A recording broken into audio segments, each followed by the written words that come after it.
Let's go over to Danny Monteverdi, who's on Highway 190 in the east, where they're about to close that flood wall. Yeah, we just saw them shut the other side of the flood wall just a few minutes ago. They're getting prepared to shut the other side right now. It's kind of a rare event. I mean, I'm 34 years living here. I don't think I've ever seen them shut this before. And let's see, it looks like they may be shutting this one in a second.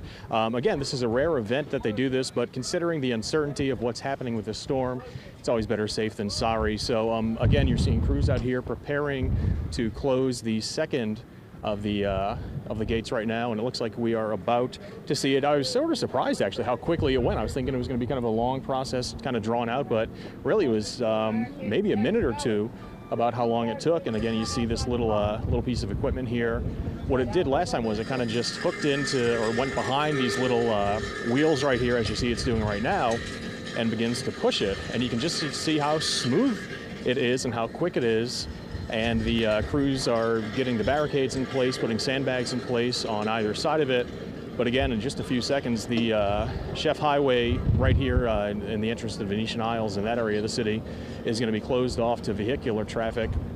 You can still walk over the levee, but the idea is that they don't want water getting in if it gets to that point. And so again, you're seeing a very rare sight here in New Orleans live right now as we watch this crew close these floodgates. Again, the first one was shut just a few minutes ago. The second one is shutting now. And again, like I said, born and raised here, I really don't recall seeing this happen. And again, it's just always better safe than sorry. So you're seeing the little piece of equipment here back up a little bit more, get in position, and it's going to shut the rest of the gate in just a minute. And again, like I said, I was sort of surprised at how quickly and how smoothly this all happens. I was expecting probably a little bit noisier and harder to get it going, but really it's not been a hard process at all. And you see now the last of this piece of the floodgate is shutting down, closing up rather, and in a second we're going to see them come together and be shut entirely. And there it goes. That last little bit, the little bit is going to be closed off any second now. And so right now, in the next few seconds, traffic on Chef Highway out here in Venetian Isles is now closed off. You can't get in, you can't get out if you've got a vehicle. We spoke to several people who live in the area. One of them, if you were watching earlier, it was a fisherman who has been out here about 65 years, said it's just kind of comes with living with the area. It's nothing out of the ordinary. This storm is not one that's worrying him. We went down a little further into the neighborhood as well, and a lot of people out there said the same thing. They said it's just part of living out here in the Venetian Isles area. Again, this storm's nothing that's really worrying them in particular, and they said, they're going to just hope for the best and kind of go about their lives.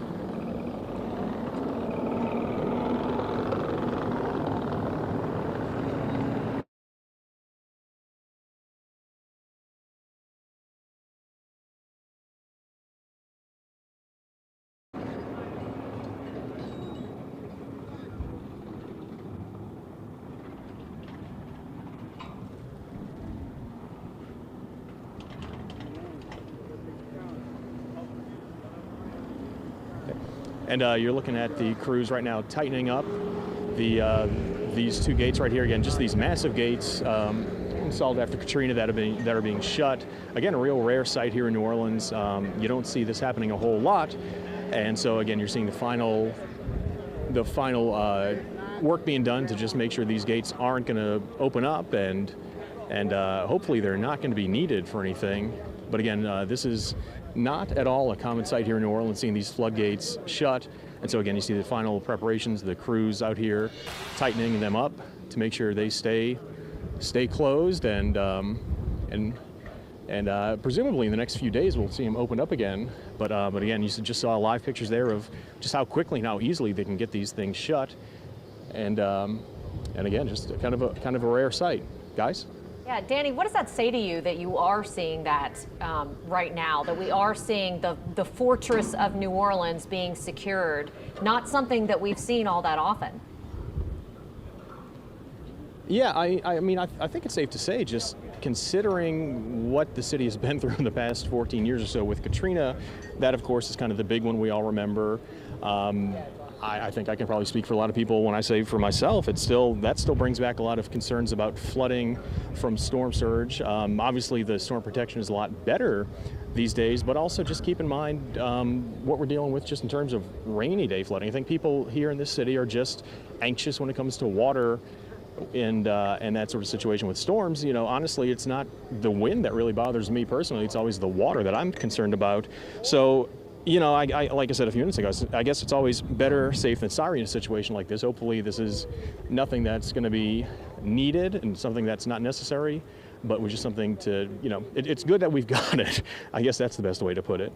I think it definitely speaks to the level of concern of our flood officials and of our flood protection team that they're actually closing these gates, that we're actually seeing this happen for a tropical storm. Well, and the governor was saying earlier that this is the first time all the floodgates have been closed since the system was built, and they decided to close the ones around the lake just as a precaution. But I'm really glad that you got there in place to provide us that video and that visual, because it really was awesome in the true sense of the word, right? It is a civil engineering feat.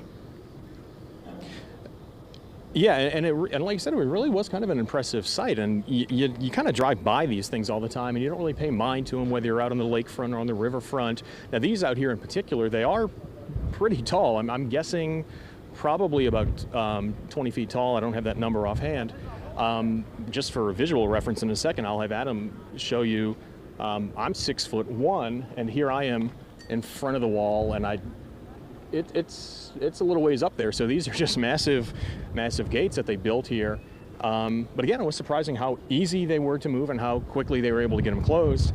And yeah, I guess like I said, it's just one of those things. It's reassuring to know that they're there when you need them. But again, hopefully we're not going to need them right now. But boy, it painted a picture. You took an aerial shot earlier, or a mass cam shot, and I just thought about the people on the other side that decided not to leave. I mean, you realize, like, if they decide to hunker down, they've got to ride it out. Danny, thank you so much. They do, but again, the people who live out here in Venetian Isles, yeah, okay. I apologize, Danny. That was my fault. I didn't mean to cut you off there. I wasn't sure you heard me. I'm so sorry.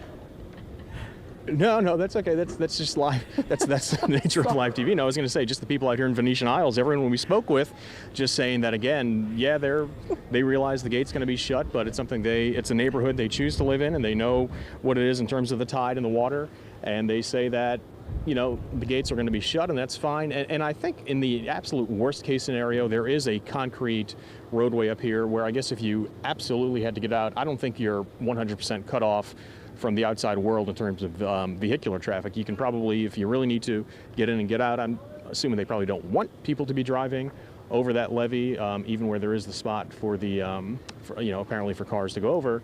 But that is one thing too, where you can, again, I think if you need to get out of here, you can get out of here, thankfully. That is reassuring. Thanks very much, Danny, and sorry for stepping on you before.